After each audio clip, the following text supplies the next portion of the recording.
नमस्कार, मी डॉक्टर संगीता जाजू. माझ्या अध्यात्म आणि आरोग्य या यूट्यूब चॅनलमध्ये आपलं सहर्ष स्वागत आहे. ग्लोईंग स्किन कुणाला बरं आवडत नाही? तुम्हालाही वाटतं ना आपली त्वचा छान, सुंदर आणि एकदम अशी टुकटुकीत दिसावी, ग्लोईंग दिसावी. तर त्यासाठी काय करायचं आहे? अगदी साधे सोपे 4 उपाय आहेत. पहिली गोष्ट म्हणजे सकाळी उठल्यानंतर 1 ग्लास गरम पाण्यामध्ये 1 चमचा साजूक गाईचं तूप घालून प्यायचं आहे. त्याने कोलॅजेन वाढतो आणि त्यामुळं तुमची स्किन ग्लो करायला मदत होते. दुसरी गोष्ट म्हणजे तुम्हाला सकाळच्या कोवळ्या सूर्यप्रकाशात थोडं एक 10 ते 15 मिनटं बसायचं आहे.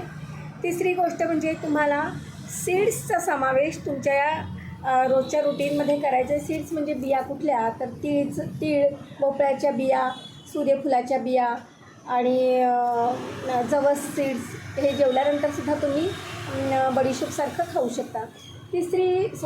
चौथी गोष्ट म्हणजे काय, तर तुम्हाला सीझनल फ्रूट्स हे भरपूर खायचे. ज्या ऋतूमध्ये जे फळ मिळतं ते फळं भरपूर खा. पपई असो, पेरू असो, आंबा असो, चिक्कू असो, जे फळं तुम्हाला आवडतात त्या ऋतूनुसार ती फळं भरपूर खा. आणि सगळ्यात महत्त्वाची गोष्ट म्हणजे कीप हायड्रेटेड युअरसेल्फ. दिवसभरात तुमच्या वजनानुसार कमीत कमी 2.5 ते 3 लिटर पाणी पिणं गरजेचं आहे. एवढं केलं तर तुमची स्किन नक्कीच ग्लोईंग दिसेल आणि तुम्ही हे उपाय करून बघा आणि मला कळवा. धन्यवाद.